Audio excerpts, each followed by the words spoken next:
이번 주 테마는 뉴딜 정책입니다. 아마도 14일 날 발표될 뉴딜 정책에 어떤 반응을 보일지 주식시장도 참 궁금한 시장입니다. 그래서 이번 주 정책에 관해서 시황을 잠깐 살펴보겠습니다. 이번 주에는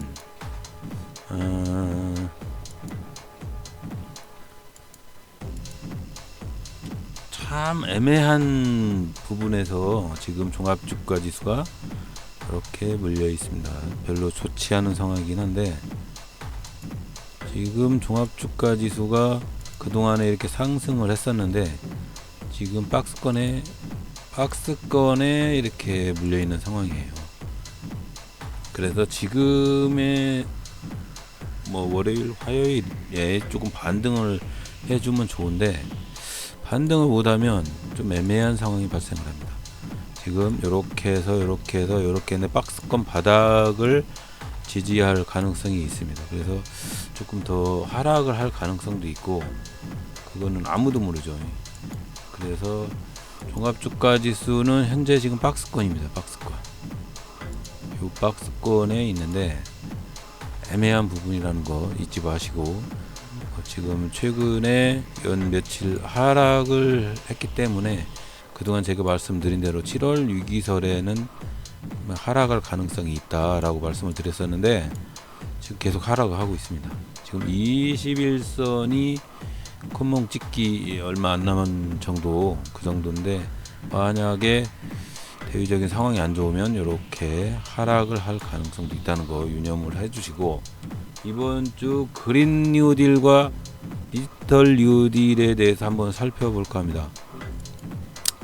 자, 이번 주에 그린 뉴딜과 디지털 뉴딜, 우리 정부가 지금 최근에 추경을 35조를 통과를 시켰습니다. 그래서 앞으로 SOC 사업이나 많은 신재생이나 비대면 관련된 사업들 여러 군데에 지금 사업을 투자를 할 예정입니다. 그래서 이번 주 화요일 정도에 있을 발표의 맹점이 무엇인지 한번 간단히 따져보도록 하겠습니다. 이번 주 14일 날에 발표되는 뉴딜 정책, 발음도 어렵네. 뉴딜 정책에 그동안 많은 종목들이 움직였습니다. 디지털 인프라, 5G나 SOC 사업, 원격 의료나 신재생, 그런 사업들까지도 많이 움직였는데, 이번 주 14일에 발표될 사업이 정확히 무엇인지, 5년간 100조 원을 투입을 한다고 하네요. 일자리가 55만 개가 발생을 할 거라고 그렇게 얘기를 하고 있습니다. 근데 애매한 부분이 있습니다. 이런 부분을 계속 얘기를 해서 2차 추경에 정책에 이런 지금 소문들이 계속 이렇게 올라갔어요. 근데 부동산 정책부터 시작해서 중간에 계속해서 코로나 이런 것들이 있음에도 계속 상승을 했었는데, 이번에 뉴딜 정책에 발표를 했는데 실망 매물이 떨어지면 골치 아플 정도로 이렇게 하락할 가능성도 있어요. 그러니까 유념해서 투자를 하시고, 좀 투자의 관점은 14일 날이 발표일입니다. 14일 날이 발표인데, 뉴스에 사서, 소문에 사서 뉴스에 팔아라 라고 하는 주식시장의 명언이 있는데, 정말로 14일 날에 뉴딜 정책이 발표가 되면 그동안에 상승했던 뉴딜 관련 종목들이 오를지 내릴지 참 애매한 관점이 있습니다. 그래서 지금 이번 주 테마는 뉴딜이지만 상당히 조심스럽게 접근을 하고 싶다는 그런 말씀을 드리고 싶습니다. 그동안에 계속 올랐죠. 디지털 뉴딜의 대표가 데이터 솔루션, 뉴딜 정책의 수혜주는 주로 SOC 사업 관련주, 그린 환경주, 친환경, 데이터 뉴딜 관련주나 전기차나 수소차, 이런 관련 테마주부터 상당히 많았습니다. 일자리 관련 테마주부터 시작을 해서요. 원격에 관련된 테마주도 있었습니다. 근데 뭐 한번 데이터 솔루션 이걸 한번 볼까요? 최근에 급등을 했죠. 계속 급등을 했었고 내일하고 모레 또 급등을 할 가능성도 있지만 조금 애매한 시점이군요. 개인이 사는 건 전 별로 좋아하지 않는데 개인이 따라붙고 외국인이나 이런 쪽이 지금 계속해서 팔고 있는 상황인데 내일하고 모레가 고봉이 될 관점도 있습니다. 그리고 데이터 솔루션 같은 종목들은 수익을 전혀 보지 못하고 있는 종목들인데 이렇게 자꾸 올라가는 건 좀 문제가 있습니다. 그리고 SOC 관련 주들 중에 예를 들어서 뭐 이화공영이나 고려시멘트 같은 거 이런 종목들도 지금 박스권에서 올라가려고 준비를 하고 있는 상황인데 이런 종목들도 별로 그렇게 수익을 보지 못하는 상황이라 추천드리고 싶지는 않습니다. 하지만 이번 뉴딜 정책에 이번 주 발표된 뉴딜 정책에 속해져 있는 것은 사실입니다. 그렇지만 요즘에 그린 환경이나 2차 수소차, 뭐 전기차 이런 주가 좀 많이 떴습니다. 예를 들어서 일진다이아 뭐 이런 것들 그런 종목들은 실적도 증가하고 계속해서 정부에서 발표되는 그린 정책에 힘입어 지속적으로 상승을 해서 지금 500% 이상 상승한 상태입니다. 근데 이게 맨날 이렇게 상승하리란 법은 없고 어느 정도 고봉을 찍을 가능성이 있기 때문에 지금 어디서 고봉을 찍을지는 모르겠어요. 그렇지만 지금 하여튼 그런 상황이고 이런 식으로 봤을 때 일진다이아처럼 이런 수소차 관련된 LG전자, LG화학이나 이런 것들도 상당히 유니크 이런 종목도 그린 환경 관련 종목주 중인데 계속해서 상승을 했죠. 그리고 순이익도 증가하고 있는 상태고 지금 잠깐 박스권에서 내려오고 있는 상태인데 애매한 부분입니다. 자, 수급 매매로 봤을 때 개인들하고 뭐 별로 차이는 없지만 자, 오늘의 초점은 이번 주 테마가 그린 뉴딜과 디지털 뉴딜 정책을 발표를 하는 거니까 그런 종목을 좀 관심 있게 보았으면 하는 관점에서 이렇게 오늘 방송을 하게 됐습니다. 누군가 보실지 모르겠지만 오늘 주식 관련된 재료를 쭉 불러드리면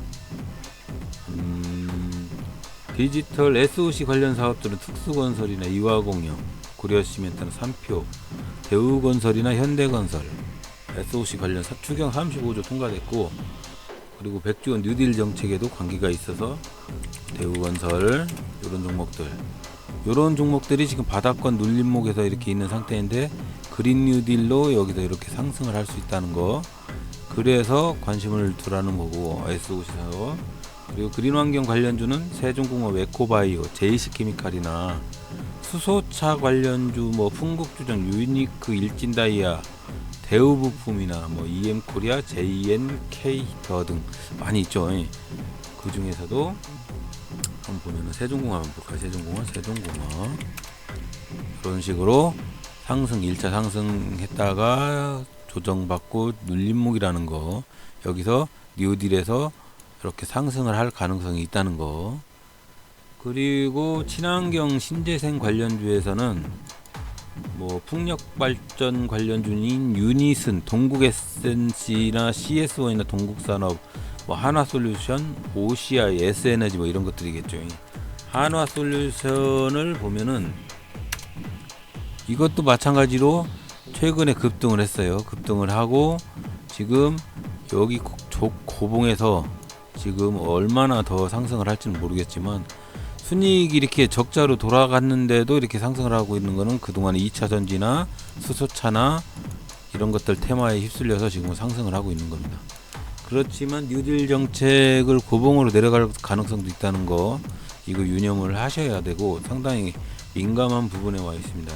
그리고 개인적으로 추천드릴 것은 이런 거 추천하면 안 되는데 동국산업입니다. 동국산업은 최근에 박스권 돌파가 온 상태고, 자 이렇게 박스권에서 최근 장거래일 박스권에서 지금 이 박스권 1차 저항선을 지지를 돌파를 한 상황입니다. 여기서 만약에 고봉으로 갈 가능성이 있습니다.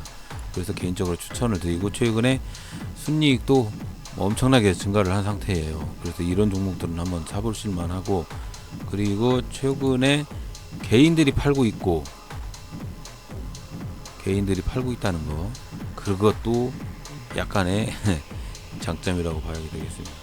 그리고 데이터 뉴딜 관련 종목주는 데이터 솔루션, 오픈베이슈, 태평양물산, IG비전 이런 종목들인데, 이런 종목들도 상당히 따라가기가 좀 애매한 상황이에요. 지금 최근에 많이 상승한 상태에서 눌림목 구간에서 다시 2차 상승이 오는 종목인데, 이런 종목들이 지금 단기간에 급등을 한 상태라 이번에 뉴딜 정책을 발표되는 상황에서 어떻게 반응이 올지 그런 것도 유심히 관찰을 해볼 필요가 있습니다. 14일 날 발표를 하니까 13일 날 월요일까지는 한번 관심을 가져볼 만하고, 14일 날은 어떻게 될지 모르겠어요. 내려갈 가능성이 있다고 보는데, 그거는 또 주식은 전문가가 없다 보니까 어떻게 흘러갈지 한번 관심 있게 지켜볼 필요가 있습니다. 그리고 이 모든 종목이나 이런 종목들 모든 정보는 제 개인적인 카페, 다음 카페에서 상한가를 치시면 거기에 다 올라와 있는 텍스트로 다 올라와 있는 요런 거 요렇게 적어 놨는데, 요런 이 정보가 다음 카페에 상한가에 올라와 있으니까 확인해 보시고, 회원 가입도 안 해도 됩니다. 그냥 확인 가능하십니다. 이렇게 보시고 이 종목들에 대해서 한번 관심 있게 살펴볼 필요가 있다. 그런 거 한번 확인해 보시고, 마무리 팁으로 간단히 박스권 매매에서 저는 이제 개인적으로 분봉 단타 매매를 좋아하는데 개인적으로 여기서 말씀을 잠깐 드리고 가면, 우리 백야의 차트를 보시면, 자 간단히 확인해 볼게요. 백야 차트 검색에 아주 좋게 이게 화살표가 발생하는 종목에서 매수를 하고, 이렇게 해서 급등을 하면 1차 매도선에서 매도를 않고 2차 매도에서 매도를 해도 좋다는 거, 이런 매매 기법을 지금 사용을 하고 있습니다. 세력선도 있고 이거에 근접해서 갈 수 있는 그런 방법으로 지금 개선을 해서 지금 사용을 하고 있고, 이런 종목들을 보면은 이렇게 화살표가 발생을 해서 상승을 해서 이렇게 고봉까지도 가고, 위에 세력선을 해서 돌파를 해서 여기서 사서 5,400원에 사서, 저는 개인적으로 여기에 팔고 있지만 여기에서도 팔 수 있다는 거 나중에 저희 구독자분들한테 다 공개를 해드리겠습니다. 그리고 새로 백야에서 세력 검색 종목으로 해서 두 종목이 금요일날 떴는데 두 종목 다 괜찮은 흐름을 보였습니다. 백광산업 금요일날 요 화살표에서 매수를 했습니다.